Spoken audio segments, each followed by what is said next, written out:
I welcome you all to this class today. The topic for discussion is investment multiplier or output multiplier. In this class, we will discuss about the meaning of investment multiplier. Then we will discuss about the relation between investment multiplier and MPC. Then we will also discuss about investment multiplier and MPS. And after that, we will discuss about the working of investment multiplier. And after that we will also discuss about forward and backward action of investment multiplier with the help of diagram. तो इन topics के बारे में हम इस class में discuss करेंगे। मतलब एक तो वर्किंग ऑफ इन्वेस्टमेंट मल्टीप्लायर कैसे होता है उसको न्यूमेरिकल एग्जांपल के माध्यम से समझेंगे। उसके बाद जो forward and backward action of investment multiplier है उसको हम डायग्राम के थ्रू समझेंगे। Then also we will discuss about a relation between investment multiplier and MPC with the help of schedule. Similarly हम K और MPS में भी relation को discuss करेंगे with the help of numerical example. So these are the topics which we will discuss in this class today. So next topic is investment multiplier और output multiplier. हम इसका meaning समझेंगे कि इसका क्या मतलब होता है। सो जैसा आप सभी जानते हैं कि जब इन्वेस्टमेंट बढ़ता है तो उसकी वजह से इनकम भी बढ़ती है। ऐसा मैं इसलिए कह रहा हूँ क्योंकि जब भी इन्वेस्टमेंट किया जाता है तो वो जो इन्वेस्टमेंट किया जा रहा है वो किसी न किसी प्रोडक्शन यूनिट पर किया जा रहा है। तो वो जो प्रोडक्शन होता है अल्टीमेटली उसका जो वैल्यू है वो फैक्टर्स ऑफ प्रोडक्शन में डिस्ट्रीब्यूट होता है। मतलब लैंड, लेबर, कैपिटल, एंटरप्रेन्योरशिप, ये जो चार फैक्टर ऑफ प्रोडक्शन है इनमें ही ये जो पैसा है जो हम इन्वेस्टमेंट करते हैं वो जो इनकम है वो रेंट, इंटरेस्ट, प्रॉफिट और वेजेस के रूप में फैक्टर्स ऑफ प्रोडक्शन को मिल जाती है। तो अल्टीमेटली जितना हम इन्वेस्टमेंट करते हैं एटलीस्ट उतना तो इनिशियल स्टेज में इनकम क्रिएट हो जाती है। जितना मान लीजिए इकोनॉमी में 1000 करोड़ रुपए का इन्वेस्टमेंट हुआ तो फर्स्ट राउंड में 1000 करोड़ रुपए की इनकम भी बढ़ जाएगी, क्योंकि जो इन्वेस्टमेंट करने वाला व्यक्ति या फर्म है उसने पैसा लगा दिया।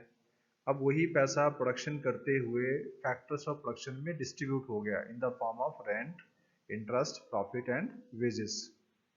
तो ये पैसा एक तरह से डिस्ट्रीब्यूट हो गया, ये पैसा अर्न किया फैक्टर्स ऑफ प्रोडक्शन ने, इसको हम फैक्टर इनकम कहते हैं। तो एक तरह से फर्स्ट राउंड में जो है ये जो इन्वेस्टमेंट हमने किया 1000 करोड़ का, उससे 1000 करोड़ की तो इनकम बढ़ ही गई फर्स्ट राउंड में। अब आगे उसका इम्पैक्ट किस तरह से होता है उसको आगे हम समझेंगे। तो एक्चुअली होता क्या है कि जितना हमने इन्वेस्टमेंट बढ़ाया है इनकम उससे कई गुना ज़्यादा बढ़ती है और वो डिपेंड करता है अलग अलग फैक्टर्स पर, उसको हम आगे चल के डिस्कस करेंगे। सो यहाँ पे इन्वेस्टमेंट मल्टीप्लायर के कुछ पॉइंट्स हैं उनको समझते हैं one by one. So let us discuss this. तो जैसा मैंने कहा कि when there is a change in investment, कि जब इन्वेस्टमेंट में चेंज आता है there is change in income also, उसकी वजह से आपकी इनकम भी जो है वो चेंज होती है। यहाँ वर्ड यूज हो रहा है चेंज, और चेंज जो है वो दोनों ही चीज़ों को रिफ्लेक्ट कर रहा है, इंक्रीज को भी और डिक्रीज को भी। So next is the ratio of change in income and change in investment is known as investment multiplier और आउटपुट मल्टीप्लायर। कि आपका जो रेशो है किस चीज़ का, जैसे इनकम में चेंज आई इन्वेस्टमेंट में चेंज की वजह से, तो उन दोनों ही चेंजेस का जो रेशो होता है उसको हम कहते हैं इन्वेस्टमेंट मल्टीप्लायर। और ये जो चेंज हम लेते हैं किस वजह से चेंज आई है, इन्वेस्टमेंट की वजह से चेंज आई है, और किस में चेंज आई है, इनकम में चेंज आई है। तो इसको हम किस तरह से, रेशो को किस तरह लिखते हैं, अगर हम इन्वेस्टमेंट मल्टीप्लायर को यहाँ डिनोट करें के से, यूजुअली इसको के से डिनोट किया जाता है। तो के का जो वैल्यू होगा, के मतलब investment multiplier, this is equal to change in income divided by change in investment. तो यहाँ देखिए पहले चेंज किस में आया, पहले चेंज इनकम में नहीं आया, पहले चेंज आया है इन्वेस्टमेंट में। जब इन्वेस्टमेंट हुआ तभी तो वही इन्वेस्टमेंट जो है वो फैक्टर्स ऑफ प्रोडक्शन में डिस्ट्रीब्यूट हो जाता है इनिशियल स्टेज में, फर्स्ट स्टेप में, और उसी से इनकम में चेंज आता है। तो फर्स्ट स्टेप में या इनिशियल स्टेज में जो चेंज इन इन्वेस्टमेंट है, this is equal to change in income. ये आपका फर्स्ट राउंड की बात हो रही है। So K is equal to change in income divided by change in investment. So next is, जैसा हमने अभी पढ़ा कि जो इन्वेस्टमेंट मल्टीप्लायर है उसको हम के से इंडिकेट करते हैं, और उसका जो फॉर्मूला है जिसको हम यूज़ करते हैं, change in income divided by change in investment. तो इसको delta Y divide by delta I भी लिखा जा सकता है। और भी इसमें फार्मूले यूज़ होते हैं, जैसे कि के को हम अगर एम पी सी हमें दिया हो तो उसके हिसाब से हम कैसे कैलकुलेट करते हैं, K is equal to 1 divided by 1 minus M P C, हम इसमें फार्मूला यूज़ करते हैं। या फिर के को हम लिखते हैं 1 divide by M P S.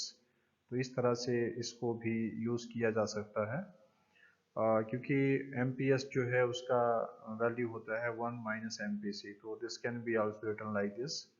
And next is, अभी देखते हैं कि जो एम पी सी और इन्वेस्टमेंट मल्टीप्लायर है उसमें किस तरह का रिलेशन होता है, इसको भी समझते हैं। तो जैसा आप जानते हैं कि एम पी सी मतलब मार्जिनल प्रोपेंसिटी टू कंज्यूम जो होता है, उसको जब हम कैलकुलेट करते हैं तो इसका फॉर्मूला क्या होता है, delta C divide by delta Y हम उसमें यूज़ करते हैं। तो जो इन्वेस्टमेंट मल्टीप्लायर है उसको ये अफेक्ट करता है पॉजिटिवली। ये आपको ध्यान रखना है कि एमपीसी और जो इन्वेस्टमेंट मल्टीप्लायर है उसमें पॉजिटिव कॉरलेशन होता है, दे आर पॉजिटिवली कॉरलेटेड। तो ये ध्यान रखना है, दोनों में जो है एक पॉजिटिव कॉरलेशन है। और पॉजिटिव कॉरलेशन किस तरह से कि हायर द एमपीसी, अगर आपका एमपीसी का वैल्यू हायर होगा then higher is the value of investment multiplier, तो इन्वेस्टमेंट मल्टीप्लायर का वैल्यू भी हायर होगा। मतलब दोनों में पॉजिटिव कॉरलेशन है, higher the MPC then higher will be the value of investment multiplier. Next is lower the MPC, अगर आपका एमपीसी कम है then lower will be the value of investment multiplier, तो इन्वेस्टमेंट मल्टीप्लायर का value भी कम होगा। इस तरह से हम इसको समझ सकते हैं कि एमपीसी और इन्वेस्टमेंट मल्टीप्लायर के बीच में जो रिलेशन होता है वो पॉजिटिव होता है। जब एमपीसी ज़्यादा होगा तो फिर जो इन्वेस्टमेंट मल्टीप्लायर की वैल्यू है वो भी ज़्यादा होगी, और अगर एमपीसी कम होगा तो इन्वेस्टमेंट मल्टीप्लायर का वैल्यू भी कम होगा। And next is about the MPS and investment multiplier. So let us discuss this also कि MPS और इन्वेस्टमेंट मल्टीप्लायर में किस तरह का रिलेशन होता है। तो MPS मतलब मार्जिनल प्रोपेंसिटी टू सेव, और इन्वेस्टमेंट मल्टीप्लायर में जो रिलेशन होता है वो नेगेटिव कॉरलेशन होता है दोनों के बीच में, दे आर नेगेटिवली कॉरलेटेड। तो नेगेटिवली कॉरलेटेड का मतलब है अगर एक चीज़ बढ़ती है तो दूसरी कम होगी, और अगर एक कम होती है तो दूसरी बढ़ जाएगी। मतलब एमपीएस और इन्वेस्टमेंट मल्टीप्लायर जो हैं ये दो अपोजिट डायरेक्शंस में मूव होते हैं। मतलब कि जैसे यहाँ हम देखें कि अगर आपका एमपीएस का वैल्यू हायर होगा, अगर ज़्यादा होगा, तो फिर जो इन्वेस्टमेंट मल्टीप्लायर मतलब के का जो वैल्यू है वो क्या होगा, लोअर होगा। तो आपको ये ध्यान रखना है कि एमपीएस जो होता है उसका इन्वेस्टमेंट मल्टीप्लायर के साथ नेगेटिव कॉरलेशन होता है। Higher the MPS, lower will be the value of investment multiplier. And next is lower the MPS, अगर आपका MPS का वैल्यू लोअर है, higher is the value of investment multiplier, तो जो इन्वेस्टमेंट मल्टीप्लायर है उसका वैल्यू क्या होगा, इट वुड बी हायर। तो यहाँ पर MPS और इन्वेस्टमेंट मल्टीप्लायर के बीच में हमने देखा कि नेगेटिव कॉरलेशन होता है।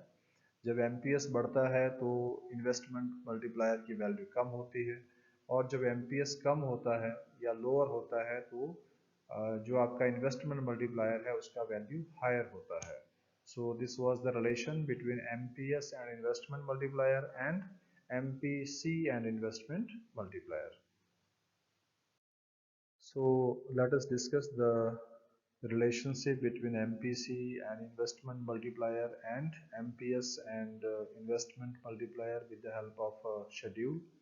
तो हम इसमें MPC और इन्वेस्टमेंट मल्टीप्लायर को डिस्कस करेंगे। तो जैसे इन दोनों का रिलेशन हम ऑलरेडी वैसे पढ़ चुके हैं, बट न्यूमेरिकल फॉर्म में इसको देखते हैं। MPC का वैल्यू जैसे आपको यहाँ दिया है फर्स्ट कॉलम में, पहले MPC का वैल्यू 0 है, उसके बाद 0.25 है, फिर 0.50 है, 0.75 है, 0.90 है, उसके बाद 1 हो जाता है। तो MPS जैसा आप जानते हैं उसका वैल्यू जो है वो यूजुअली 0 से 1 के बीच में रहता है। तो यहाँ पर आप इस जो वैल्यूज़ आपको दी हुई हैं ये आप देख रहे हैं कि यहाँ बढ़ रही है। अब MPC की वैल्यू जो है वो लगातार बढ़ती हुई नज़र आ रही है, यहाँ ये राइज हो रहा है। तो लेट अस सी कि जो इन्वेस्टमेंट मल्टीप्लायर की वैल्यूज़ हैं या K की वैल्यू है उसमें किस तरह का चेंज आता है। तो जैसे इन्वेस्टमेंट मल्टीप्लायर कैलकुलेट करने के लिए आप फार्मूला यूज़ करते हैं 1 डिवाइडेड बाई 1 माइनस MPC को आप यूज़ करते हैं। तो यहाँ पर जो वैल्यू जब आप भरेंगे, तो जैसे फर्स्ट पॉइंट में आपको दिया है कि MPC 0 है, जब आप इसको फॉर्मूले में भरेंगे तो K will be equal to 1 divided by 1 minus 0। तो इसका वैल्यू जब आप कैलकुलेट करेंगे तो इट वुड बी 1। नेक्स्ट में आपका है कि अगर K की वैल्यू निकालनी है और MPC 0.25 दिया है, तो यहाँ आप इसको फॉर्मूले में भरेंगे K is equal to 1 divide by 1 minus 0.25। तो जब आप इसको कैलकुलेट करते हैं then value of K becomes equal to 1.33। Next is कि आपका अगर MPC का वैल्यू 0.5 है, तो जब आप इसको फॉर्मूले में भरेंगे और कैलकुलेट करेंगे तो इन्वेस्टमेंट मल्टीप्लायर का वैल्यू 2 आता है। इसी तरह से जब आप K को कैलकुलेट करेंगे, जब आपका MPC 0.75 दिया है, मतलब 0.75 MPC जब गिवन है तो उस समय आपका जो K का वैल्यू है, मतलब जो इन्वेस्टमेंट मल्टीप्लायर है उसका वैल्यू बनता है 4। नेक्स्ट इज कि when MPC is given to you 0.90, तो उस समय आप जो K की वैल्यू निकालते हैं दिस इज इक्वल टू 10। तो यहाँ पे और अगर MPC आपका 1 है तो इसको आप फॉर्मूले में भरेंगे 1 divide by 1 minus 0, so this becomes infinity. तो जैसे आप यहाँ देख सकते हैं इस शेड्यूल के हिसाब से कि जब MPC बढ़ रहा है तो जो वैल्यू ऑफ इन्वेस्टमेंट मल्टीप्लायर है वो भी लगातार बढ़ रही है। मतलब ये दोनों में पॉजिटिव कोरिलेशन हम पढ़ चुके हैं। इसी तरह अगर हम इसको थोड़ा रिवर्स करके देखें, पीछे को उल्टा करके देखें MPC को, कि जब ये 1 है, अगर ये 1 से कम हो जाए, 0.9 हो जाए या 0.75 हो जाए, तो नेचुरली है कि K का वैल्यू भी क्या हो जाएगा, कम हो जाएगा। तो इस चीज़ को हम ऑलरेडी जो है वो स्टेटमेंट फॉर्म में पहले डिस्कस कर चुके हैं कि MPC और जो इन्वेस्टमेंट मल्टीप्लायर है उन दोनों में पॉजिटिव कोरिलेशन होता है। तो जैसे मैंने अभी बताया है कि अगर MPC की वैल्यू जैसे आप देख रहे हैं यहाँ बढ़ रही है, 0 से 1 की तरफ जा रहे हैं, तो इन्वेस्टमेंट मल्टीप्लायर का वैल्यू भी 1 से बढ़ रहा है और लगातार ये इन्फिनिटी तक पहुंच जाता है। और अगर हम इसको रिवर्स करके देखें कि अगर MPC कम हो रहा है, 1 से पीछे को जा रहा है, 1 से जैसे 1 से मान लो 0.90 हो गया, 0.75 हो गया, 0.50 हो गया, इस तरह से अगर पीछे को हो रहा है, कम हो रही है वैल्यू, डिक्रीज हो रही है, तो यहाँ पर जो इन्वेस्टमेंट मल्टीप्लायर है उसकी वैल्यू भी इन्फिनिटी से पहले 10 पे आएगी, 4 पे, 2 पे, तो ये भी कम हो रही है। तो ये इंडिकेट करता है कि जो MPC और जो आपका इन्वेस्टमेंट मल्टीप्लायर है दोनों में पॉजिटिव कोरिलेशन है। अगर MPC बढ़ता है तो आपका जो इन्वेस्टमेंट मल्टीप्लायर का वैल्यू है वो भी बढ़ता है, और अगर MPC कम होता है तो इन्वेस्टमेंट मल्टीप्लायर का वैल्यू भी कम होता है। सो अब नेक्स्ट देखते हैं कि MPS और आपका जो इन्वेस्टमेंट मल्टीप्लायर है उसमें क्या रिलेशन होता है। सो let us discuss this also with the help of schedule. जैसे आप देख पा रहे हैं यहाँ पर MPS आपको गिवन है और MPS को भी ऐसे ही इंक्रीजिंग फॉर्म में लिया गया है। MPS बढ़ता हुआ आपको दिख रहा है, पहले 0 है, उसके बाद 0.25 है, फिर 0.50 है, 0.75 है, 0.90 और लास्ट में 1 हो जाता है। तो जब आप इसका फॉर्मूला यूज करते हैं K का MPS के रूप में, तो ये फॉर्मूला होता है K is equal to 1 divided by MPS। तो जब आप इसकी वैल्यूज को भरते हैं 1 डिवाइड बाई MPS का वैल्यू भर के 0 या 0.25, 0.50, 0.75, 0.90 या 1, जो भी वैल्यूज आपको MPS का गिवन है उसको जब आप फॉर्मूले में भरेंगे तो आप देखेंगे कि यहाँ जो इन्वेस्टमेंट मल्टीप्लायर की वैल्यू है उसको भी हम कैलकुलेट करके देखते हैं। तो जैसे एमपीएस जब 0 है तो आपका के का वैल्यू इन्फिनिटी आएगा, और जब 0.25 है तो ये 4 है, और जब 0.50 है तो ये 2 है। मतलब ये देखिए यहाँ एमपीएस जब बढ़ रहा है तो इन्वेस्टमेंट मल्टीप्लायर का वैल्यू कम हो रहा है। अब जैसे और बढ़ गया एमपीएस 0.75 हो गया तो इन्फिनिटी जो आपका इन्वेस्टमेंट मल्टीप्लायर है उसका वैल्यू और ज़्यादा कम हो गया, इट इज़ 1.33। इसी तरह से जिस जैसे आपका एमपीएस बढ़ता जाएगा वैसे आपका जो इन्वेस्टमेंट मल्टीप्लायर की वैल्यू है वो कम होती जाएगी, और लास्ट में जैसे आप देख रहे हैं 1 है, अगर आपका एमपीएस 1 है तो जो इन्वेस्टमेंट मल्टीप्लायर है वो भी 1 हो जाएगा। सो इस तरह से हम कह सकते हैं कि एमपीएस में और जो इन्वेस्टमेंट मल्टीप्लायर है दोनों में एक नेगेटिव रिलेशन है, क्योंकि जैसे शेड्यूल के हिसाब से भी आप देखेंगे तो एमपीएस जो है जब 0 से 1 की तरफ बढ़ता जा रहा है, जैसे 0 के बाद 0.25 हुआ, फिर 0.50, 0.75 या 0.90 के बाद 1 हुआ, तो इन्वेस्टमेंट मल्टीप्लायर की जो वैल्यू है वो लगातार कम होती जा रही है। जैसे इन्फिनिटी से 4 हुआ, फिर 2 हुआ, 1.33, 1.1, then 1। So this is how you can explain the relationship between MPS and investment multiplier with the help of numerical example also। So इस तरह से आप इसको explain कर सकते हैं। और इसको एक बार फिर हम recap कर लेते हैं कि MPS में और investment multiplier में positive correlation है, मतलब दोनों सेम डायरेक्शन में मूव होते हैं। और एमपीएस और आपका जो इन्वेस्टमेंट मल्टीप्लायर है दोनों में नेगेटिव कोरिलेशन होता है, और नेगेटिव कोरिलेशन का मतलब है कि दोनों अपोजिट डायरेक्शन में मूव होते हैं। अगर एमपीएस बढ़ता है तो आपका जो इन्वेस्टमेंट मल्टीप्लायर है वो कम होता है, और अगर एमपीएस कम होता है तो इन्वेस्टमेंट मल्टीप्लायर की वैल्यू बढ़ती है। So this was the relation between investment multiplier and MPC and MPS also, with the help of schedule and numerical example, I mean. So let us discuss about the working of investment multiplier, कि जो investment multiplier है वो किस तरह से काम करता है। इन्वेस्टमेंट मल्टीप्लायर हम ऑलरेडी डिस्कस कर चुके हैं कि इसका मतलब होता है ratio of change in income divided by change in investment.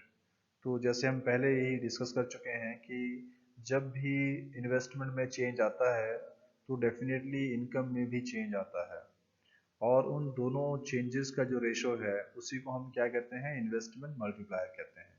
मतलब K इज इक्वल टू क्या होता है, K is equal to delta Y divided by delta I. तो ये आपका होता है इन्वेस्टमेंट मल्टीप्लायर। अब ये जो इन्वेस्टमेंट मल्टीप्लायर है ये किस तरह से काम करता है उसके बारे में हम यहाँ डिस्कस करेंगे। तो late us discuss this with the help of this numerical example जो आपको इस स्लाइड में दिखाई दे रहा है।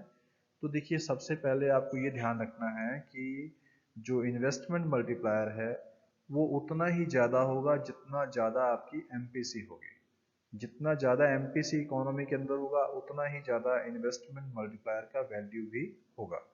तो शुरू करते हैं इसको with the help of this example. तो हमने इस एग्जांपल में ये अज्यूम किया है कि पूरी इकोनॉमी में जो इंक्रीज हो रहा है इन्वेस्टमेंट में फर्स्ट राउंड में वो हो रहा है 1000 करोड़ रुपीज़ का। मान लो इंडियन इकोनॉमी में 1000 करोड़ रुपए का इन्वेस्टमेंट हो रहा है, और उस समय हमारी इकोनॉमी का जो मार्जिनल प्रोपेंसिटी टू कंज्यूम है मतलब एमपीसी की वैल्यू है वो 0.5 है। सो let us discuss this with the help of this example कि 1000 करोड़ रुपया जो है वो इन्वेस्टमेंट हुआ इकोनॉमी के अंदर। 1000 करोड़ रुपए का क्या हुआ, इन्वेस्टमेंट हुआ। अब 1000 करोड़ रुपए का इन्वेस्टमेंट का मतलब क्या हुआ कि 1000 करोड़ रुपया जो है ये फैक्टर्स ऑफ प्रोडक्शन में डिस्ट्रीब्यूट हो गया, और फैक्टर ऑफ प्रोडक्शन का जो मालिक है वो कौन है, हाउस होल्ड सेक्टर है। तो ये पैसा किसके पास चला गया, हाउस होल्ड सेक्टर के पास चला गया in the form of rent, interest, profit and wages. अब हाउस होल्ड सेक्टर की जो एक्टिविटी है वो क्या होती है कि वो कंजम्पशन करता है। वो जो पैसा खर्च करेगा वो कंजम्पशन पर ही करता है, क्योंकि हम ऐसा मानते हैं कि हाउस होल्ड सेक्टर जो है वो प्रोडक्शन नहीं करता है। तो हाउस होल्ड सेक्टर जो खर्चा करेगा वो किस चीज़ पे करेगा, कंजम्पशन पे करेगा। तो मान लो इकोनॉमी में जो आपका एमपीसी है वो क्या है, 0.5 है। तो उसके हिसाब से वो किस तरह से आगे प्रोसेस होता है उसको समझते हैं। तो यहाँ जैसे इस एग्जांपल में आपको गिवन है कि जो इन्वेस्टमेंट में जो वृद्धि हो रही है, इंक्रीज हो रहा है, वो 1000 करोड़ रुपए का हो रहा है। और 1000 करोड़ रुपया ही अब इंक्रीज हो जाएगा इनकम में, क्योंकि ये जो 1000 करोड़ रुपए खर्च हुआ, ये फैक्टर्स ऑफ प्रोडक्शन के पास चला गया in the form of rent, interest, profit and wages. तो एक तरह से जो हाउस होल्ड सेक्टर है उसकी इनकम बढ़ गई 1000 करोड़ रुपया। अब हाउस होल्ड सेक्टर उस पैसे का क्या करेगा, उसको कंजम्पशन पे खर्च करेगा और बाकी जो बच जाएगा वो उसकी सेविंग हो जाएगी। तो अब ये जो एमपीसी है वो कितना है, 0.5 है, मतलब 50% ऑफ द इनकम वो कहाँ खर्च करेंगे, कंजम्पशन में। तो ये जो 1000 करोड़ रुपए की वृद्धि हुई है एक तरह से इनकम में, उसका 0.5 के हिसाब से मतलब 50% जो है वो कहाँ खर्च होगा, ये आपका कंजम्पशन में खर्च हो जाएगा 500 करोड़। और बाकी इस 1000 करोड़ में से 500 करोड़ तो उन्होंने कंजम्पशन पे खर्च कर लिया हाउस होल्ड सेक्टर ने। बाकी कितना बच गया, ये आपका बच गया 500 करोड़, तो ये चला जाएगा सेविंग में। अब जो सेविंग में चला गया वो दोबारा जो है प्रोड्यूसर के पास वापस नहीं जा रहा है, मतलब कि वो किसकी सेविंग है, वो हाउस होल्ड सेक्टर की सेविंग है। लेकिन इस बात को यहाँ ध्यान से समझिए कि ये जो 500 करोड़ रुपए का कंजम्पशन हुआ, ये जो कंजम्पशन हुआ अल्टीमेटली ये पैसा किसके पास वापस गया, ये प्रोड्यूसर के पास वापस चला गया। क्योंकि जैसे देखिए इकोनॉमी के अंदर कंजम्पशन हो रहा है तो लोग उन चीज़ों को परचेज कर रहे हैं, जो कंज्यूमर गुड्स हैं उनको परचेज कर रहे हैं। तो कंज्यूमर गुड्स को बेचने वाला भी तो कोई है, मतलब रिटेलर है। रिटेलर के पास पेमेंट गया, रिटेलर कहाँ से खरीदता है, होलसेलर से खरीदता है, तो पैसा किसके पास गया, होलसेलर। और होलसेलर कहाँ से खरीदता है, मैन्युफैक्चरर से खरीदता है, तो पैसा अल्टीमेटली किसके पास चला गया वापस, मैन्युफैक्चरर के पास या प्रोड्यूसर के पास। तो जैसे ये 500 करोड़ रुपए का जो कंजम्पशन हुआ, ये पैसा वापस किसके पास चला गया, प्रोड्यूसर के पास चला गया। अब प्रोड्यूसर उसी पैसे का क्या करेगा, इन्वेस्टमेंट करेगा। अब इन्वेस्टमेंट करेगा तो जो 500 करोड़ का, क्योंकि जैसे 500 करोड़ रुपीस किसके पास वापस गया, प्रोड्यूसर के पास।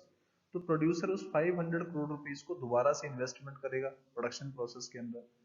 अब दोबारा से जो इनकम बढ़ेगी, क्योंकि वही पैसा दोबारा से कहाँ चला जाएगा, वो जाएगा फैक्टर्स ऑफ प्रोडक्शन के पास। मतलब हाउस होल्ड सेक्टर की इनकम दोबारा से कितनी बढ़ गई, ये 500 करोड़ रुपीस बढ़ गई। अब हाउस होल्ड सेक्टर जो है वो 500 करोड़ का 50% ये कहाँ खर्च करेगा, कंजम्पशन पे। मतलब 250 करोड़ जो है वो कंजम्पशन पे चला गया और सेविंग में कितना चला गया, 250 करोड़ चला गया। अब ये जो 250 करोड़ का कंजम्पशन हुआ, ये पैसा दोबारा से किसके पास गया, प्रोड्यूसर के पास गया। प्रोड्यूसर ने दोबारा उसको इन्वेस्ट किया और इन्वेस्टमेंट करने से दोबारा से 250 करोड़ की इनकम बढ़ गई हाउस होल्ड सेक्टर की। और उसके बाद हाउस होल्ड सेक्टर जो है ये 125 करोड़ को कंज्यूम कर लेगा, खर्चा करेगा कंजम्पशन पे, और बाकी जो बच जाएगा वो आपका सेविंग में जाएगा 125 करोड़। और इस तरह से दोबारा से 125 करोड़ ये जो कंज्यूम हुआ था, ये वापस किसके पास जाता है, ये वापस जाता है प्रोड्यूसर के पास। प्रोड्यूसर फिर से इस पैसे को खर्च करता है प्रोडक्शन में, क्योंकि प्रोड्यूसर का अल्टीमेटली मकसद क्या होता है, प्रोडक्शन करना। तो प्रोड्यूसर के पास जो पैसा वापस गया 125 करोड़, इसको इसने दोबारा से इन्वेस्टमेंट में खर्च कर दिया। और दोबारा से जब इन्वेस्टमेंट होगा तो ये 125 करोड़ जो है फिर से इनकम बढ़ेगी आपकी हाउस होल्ड सेक्टर की।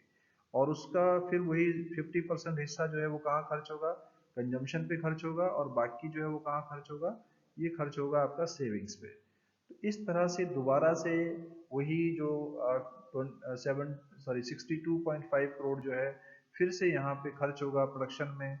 और फिर से ये कंज्यूम जो आपका हाउस होल्ड सेक्टर है उसकी इनकम बढ़ाएगा। और यहाँ से इनकम बढ़ेगी तो फिर से उसका आधा हिस्सा जो है वो कहाँ जाएगा, कंजम्पशन पे जाएगा, और आधा हिस्सा कहाँ जाएगा, ये सेविंग में जाएगा। तो ये प्रोसेस जो है ये लगातार कंटिन्यू रहेगी जब तक कि जो इनकम में इंक्रीज जो आता है वो लगभग लगभग जीरो के क्लोज हो जाए। जैसे आप देख रहे हैं कि लास्ट राउंड में, मतलब 10th राउंड में एक तरह से जो आपका इंक्रीज इन इनकम है वो लगभग 1.95 रह गई है। और यहाँ पे जो कंजम्पशन में इंक्रीज था वो 0.98 में के लेवल पे पहुंच गया है। और इस तरह सेविंग भी जो है वो 0.98 पर पहुंच गया है। तो it is close to zero, मतलब ये लगभग लगभग इसका जो असर है वो धीरे धीरे खत्म हो रहा है। अब आपको ये देखना है कि देखो पैसा तो एक बारी में ही इन्वेस्टमेंट हुआ था ना, सिर्फ 1000 करोड़ रुपया जो है वो आपका एक बारी में खर्च हुआ। लेकिन उसी 1000 करोड़ रुपए को कितनी बार इकोनॉमी में रोटेट हुआ ये पैसा, क्योंकि एक बारी में फर्स्ट राउंड में 1000 करोड़ रुपए खर्च करने से 1000 करोड़ की ही इनकम बढ़ी थी, लेकिन बाद में फिर उसी का जो आधा हिस्सा था वो कंजम्पशन पे खर्च हुआ, वही पैसा दोबारा प्रोड्यूसर के पास जा रहा है, प्रोड्यूसर उसको प्रोडक्शन में खर्च कर रहा है, और वही पैसा फिर एक तरह से इंक्रीज होता है इनकम के रूप में हाउस होल्ड सेक्टर के पास। हाउस होल्ड सेक्टर उसका फिर 50% जो है वो कंज्यूम करता है और 50% जो है वो सेविंग में डाल देता है। तो इस तरह से जो पैसा प्रोड्यूसर्स के पास वापस जा रहा है, वही पैसा जो है वो इन्वेस्ट हो रहा है, और उसी से फिर जो कंजम्पशन है वो बढ़ रहा है।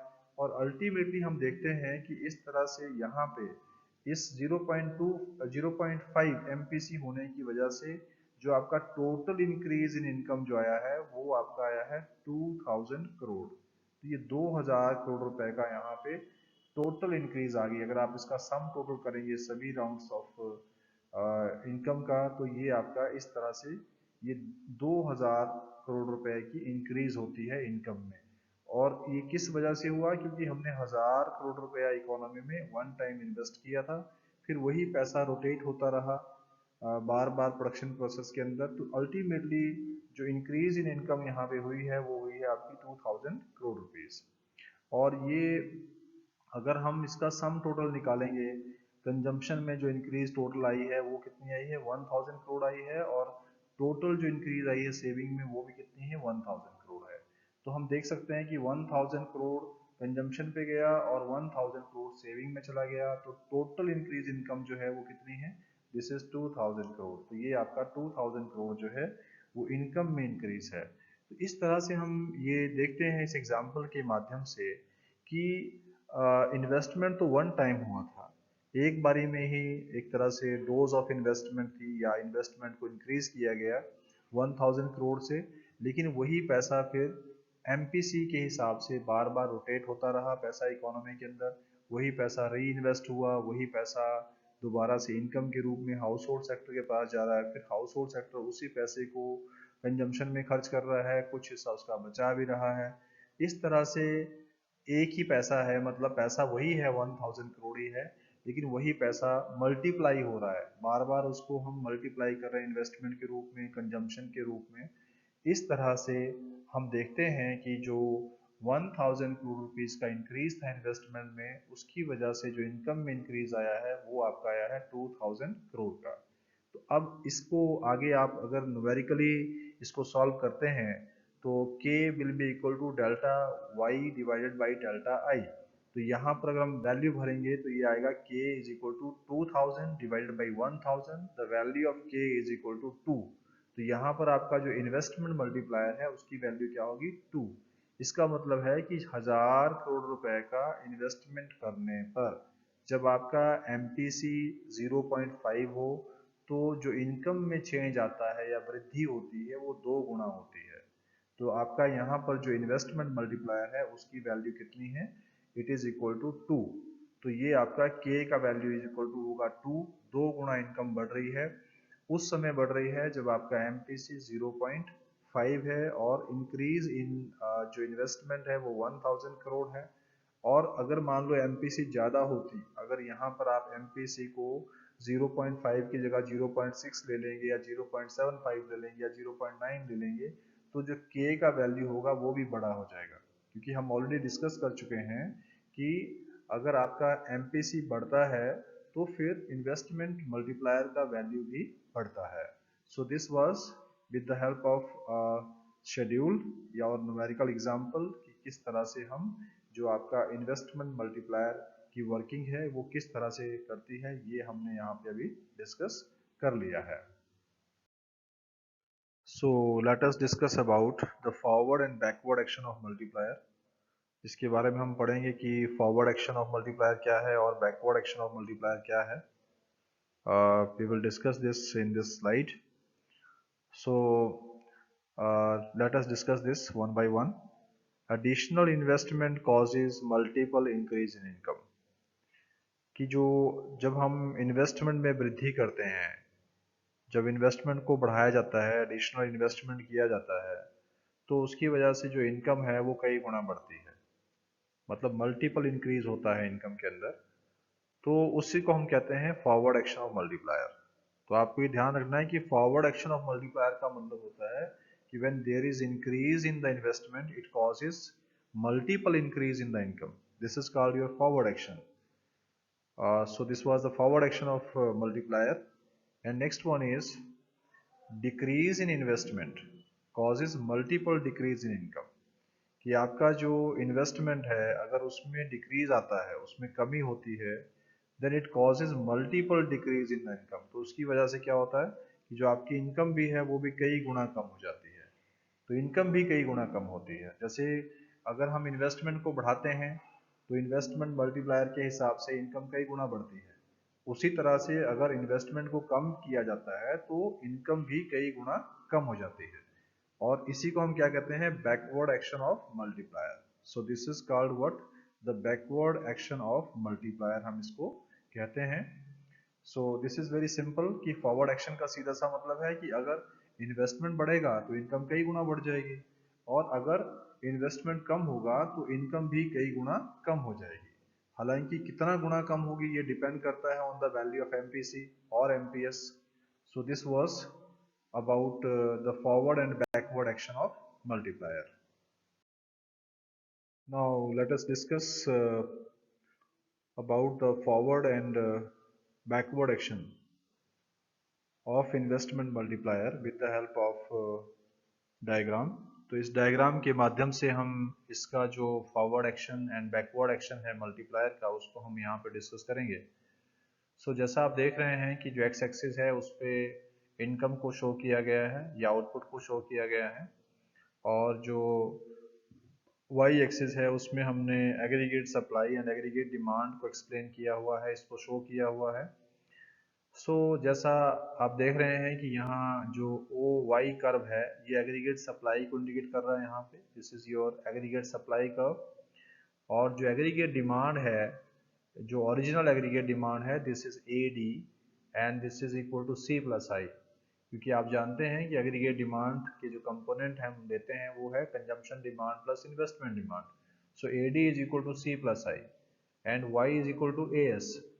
यहाँ पर जो है ई पॉइंट पर आप देखेंगे कि एग्रीगेट डिमांड और एग्रीगेट सप्लाई जो है वो एक दूसरे के बराबर है. तो यहाँ पर इकोनॉमी में क्या है, ये इक्विलिब्रियम की पोजीशन है. अच्छा, अब हम इन्वेस्टमेंट मल्टीप्लायर का फॉरवर्ड एंड बैकवर्ड एक्शन समझने के लिए देखेंगे कि मान लीजिए क्योंकि यहाँ पर ई पॉइंट पर जो है ए डी गिवन है, ए डी और ए एस इक्वल है, और ए डी किसके इक्वल है, सी प्लस आई. इसका मतलब है कि इन्वेस्टमेंट का वैल्यू यहाँ पे डिफाइंड है. सो अच्छा, अगर मान लीजिए कि अब हम क्योंकि इन्वेस्टमेंट मल्टीप्लायर की बात कर रहे हैं तो हम यहाँ बात करेंगे कि अगर जो हमारे पास ऑलरेडी इन्वेस्टमेंट का वैल्यू दिया हुआ है उसमें कमी या वृद्धि होती है तो इनकम में किस तरह से परिवर्तन आता है. जैसे हमने यहाँ देखा कि ई पॉइंट पर जो आपकी इनकम है वो है ओ एम के बराबर है. इनकम का जो लेवल है वो क्या है, ओ एम है यहाँ पे. सो अगर हम यहाँ ये चेक करते हैं कि अगर इन्वेस्टमेंट बढ़ जाता है, अगर इन्वेस्टमेंट मान लीजिए बढ़ जाता है, जैसे पहले से हमारा एग्रीगेट डिमांड था सी प्लस आई, अब इन्वेस्टमेंट बढ़ने से एग्रीगेट डिमांड क्या हो जाता है, ये हो जाता है C plus I plus delta I. मतलब ये न्यू डिमांड आपका एक तरह से बन गया और उसके कंपोनेंट क्या हुए, C plus I plus delta I. तो डेल्टा आई जो है वो इंडिकेट कर रहा है कि यहाँ क्योंकि हमने प्लस लिखा है तो इसका मतलब है कि इन्वेस्टमेंट में जो है वो इंक्रीज हुआ है. This is indicating about the increase in the investment. So increase होने से, इन्वेस्टमेंट में इंक्रीज होने की वजह से देखते हैं कि इनकम में यहाँ पे क्या परिवर्तन आ रहा है. सो जैसे आप देख रहे हैं कि AD जो है जिसमें हमने C plus I plus delta आई लिया है, यहाँ पर जो आपका जो इक्विलिब्रियम हो रहा है इकोनॉमी के अंदर वो हो रहा है E1 पॉइंट पर. इस स्थिति में इक्विलिब्रियम E1 पॉइंट पे हो रहा है, और E1 पॉइंट पर अगर आप देखेंगे तो जो लेवल ऑफ इनकम है वो आपका OL हो जाता है. ये जो लेवल ऑफ इनकम है ये OL हो रहा है. सो ये जो OL लेवल ऑफ इनकम है ये OM से बड़ा है. मतलब यहाँ आप देखेंगे कि इनकम में जो इंक्रीज आ रही है वो ML के बराबर आ रही है. जो आपको ये एरो रेड कलर में यहाँ दिख रहा है ये एक तरह से मतलब इंक्रीज इन इनकम आई है, और उस स्थिति में जो है जो हमने इंक्रीज किया था इन्वेस्टमेंट को वो था डेल्टा आई। मतलब ये जो रेड कलर में आपको ऊपर की तरफ एरो दिखाई दे रहा है ये इंडिकेट कर रहा है आपका इन्वेस्टमेंट में इंक्रीज को। तो इन्वेस्टमेंट में इतना इंक्रीज हुआ और उसकी वजह से जो इनकम है उसमें इतना इंक्रीज हुआ। इसका मतलब क्या है, जैसे दोनों एरोस का अगर आप साइज देखेंगे तो जितना इंक्रीज आपका इन्वेस्टमेंट में हुआ है उससे बड़ा इंक्रीज यहाँ पे इनकम में शो हो रहा है। तो इसको हम कहते हैं forward action of investment multiplier. क्योंकि यहाँ पर इन्वेस्टमेंट बढ़ा, डेल्टा आई जो हमने प्लस किया है ये क्या है, ये इंक्रीज इन इन्वेस्टमेंट को शो कर रहा है। और इंक्रीज होने की वजह से, इन्वेस्टमेंट में इंक्रीज होने की वजह से जो इनकम है वो भी बढ़ जाती है। और अगर हमने इन्वेस्टमेंट मल्टीप्लायर यहाँ पर निकालना है तो हम यहाँ पर इसको जो जो चेंज इन इनकम आई है उसको डिवाइड कर सकते हैं चेंज इन इन्वेस्टमेंट से। So this is indicating about the forward action of investment multiplier. On the other hand, suppose कि इकोनॉमी में इन्वेस्टमेंट को विड्रॉ कर लिया जाता है, कम कर दिया जाता है इन्वेस्टमेंट को। अगर इन्वेस्टमेंट कम होगा तो जो एग्रीगेट डिमांड है उसके जो कंपोनेंट हैं उसमें चेंज आएगा। वो पहले के मुकाबले से इनिशियल जो आपका डिमांड था वो था एडी, तो एडी में क्या था, कंपोनेंट सी प्लस आई था। लेकिन अगर अब हम इन्वेस्टमेंट को कम कर रहे हैं तो जो नई एग्रीगेट डिमांड बनेगी उसके कंपोनेंट क्या होंगे, C plus I minus delta I. ये जो पॉइंट यहाँ पे आप देख रहे हैं, ये जो माइनस डेल्टा आई है ये इन्वेस्टमेंट में डिक्रीज को शो कर रहा है। तो जब आपका इन्वेस्टमेंट जो है वो डिक्रीज होता है तो उसकी वजह से देखते हैं कि इनकम पे क्या असर है, क्या असर यहाँ पड़ता है। तो आप देखेंगे कि इस लेवल पे जो एग्रीगेट डिमांड है ये एग्रीगेट सप्लाई को E2 पॉइंट पर जो है वो कट कर रही है। ये आपका E2 पॉइंट है जहाँ पर ये दोनों लाइंस, मतलब जो एग्रीगेट सप्लाई है और जो आपका न्यू एग्रीगेट डिमांड है जिसमें C plus I minus delta आई है, ये दोनों लाइंस जो है E1 पॉइंट पे जो है, सॉरी E2 पॉइंट पे कट कर रही हैं। और आप यहाँ देखेंगे कि यहाँ इन्वेस्टमेंट में जो डिक्रीज हो रहा है, ये ग्रीन कलर में आप देख पा रहे हैं, ये इन्वेस्टमेंट में डिक्रीज हो रहा है। और उसकी वजह से जो इनकम भी है वो भी डिक्रीज हो रही है। इसमें भी बैकवर्ड जो है वो, इसमें एरो दिख रहा है आपको कि ये इनकम जो है वो डिक्रीज हो रही है। तो यहाँ पर हम इस हिसाब से समझ सकते हैं कि जब आपका ये इन्वेस्टमेंट जो है वो डिक्रीज होता है तो आपकी इनकम भी डिक्रीज हो रही है। और अगर हम इनकम के डिक्रीज के साइज को देखेंगे तो ये बड़ा है as compare to the decrease in the investment. तो इसका मतलब क्या है कि जितना इन्वेस्टमेंट में डिक्रीज आ रहा है, जितना अमाउंट हमारा इन्वेस्टमेंट का डिक्रीज हो रहा है, इनकम में जो डिक्रीज आ रही है वो उसकी कई गुना आ रही है। So this is about the backward action of investment multiplier. And backward action of investment multiplier simply indicates that if there is increase in the investment, income would be many fold increases. And if there is decrease in the investment, then income would be many fold decreased. This is all about backward and forward action of investment multiplier. इसको आप इस diagram के हिसाब से explain कर सकते हैं। हालांकि हम ऑलरेडी मल्टीप्लायर का प्रोसेस पढ़ चुके हैं, न्यूमेरिकली हमने इसको डिस्कस किया हुआ है। फिर भी एक बार इसको, इसका जो एक तरह चेन बनती है वो किस तरह से बनती है उसको डिस्कस कर लेते हैं यहाँ पे। जैसे आप देखेंगे कि जब हम इन्वेस्टमेंट मल्टीप्लायर की बात करते हैं तो सबसे पहले किस में चेंज आता है, आपका जो इन्वेस्टमेंट अमाउंट है उसमें चेंज आता है। चेंज जो है वो दोनों तरह का हो सकता है, वो इंक्रीज भी हो सकता है और डिक्रीज भी हो सकता है। और जब इन्वेस्टमेंट में चेंज आता है तो उसकी वजह से जो आपकी इनकम है उसमें भी चेंज आता है, इनकम भी चेंज होती है। इन्वेस्टमेंट में चेंज हुआ, उसकी वजह से इनकम में भी क्या हुआ, चेंज हुआ। और जब इनकम में चेंज होगा तो उसकी वजह से कंजम्पशन में भी चेंज आएगा। और जब कंजम्पशन में चेंज आएगा तो अल्टीमेटली फिर से आपकी जो इनकम है उसमें भी चेंज आएगा। वो किस तरह से आता है वो हम ऑलरेडी इस प्रोसेस में जो न्यूमेरिकल एग्जांपल हमने पढ़ा था उसमें हम डिस्कस कर चुके हैं कि पहले जो इन्वेस्टमेंट था वो 1000 करोड़ रुपीस बढ़ा। और एमपीसी के हिसाब से जो इनकम थी, जैसे हमने उसमें 0.5 को लिया था कि एमपीसी का वैल्यू 0.5 था, तो उसके हिसाब से इनकम में जो चेंज आई थी वो 2000 करोड़ की आ गई थी। तो इनकम में भी चेंज आ गई, मतलब इन्वेस्टमेंट मल्टीप्लायर का वैल्यू 2 हो गया। अब जब इनकम में चेंज आता है तो फिर इनकम का चेंज का मतलब है कि जो इनकम है वो हाउस होल्ड सेक्टर की इनकम में चेंज आ रहा है।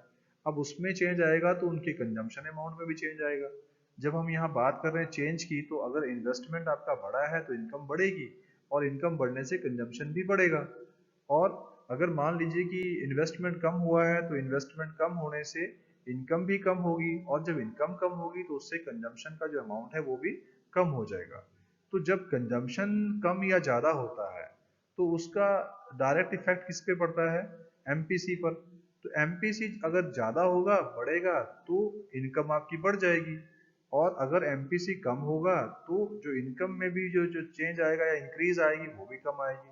तो अल्टीमेटली इस तरह से जो मल्टीप्लायर प्रोसेस है वो काम करता है कि पहले चेंज आता है इन्वेस्टमेंट में, उससे चेंज आता है आपकी इनकम में, इनकम में चेंज की वजह से चेंज आता है कंजम्पशन में, और कंजम्पशन से जब चेंज आता है तो उससे अल्टीमेटली फिर से जो है आपकी इनकम वो चेंज होती है। So this is the process of investment multiplier.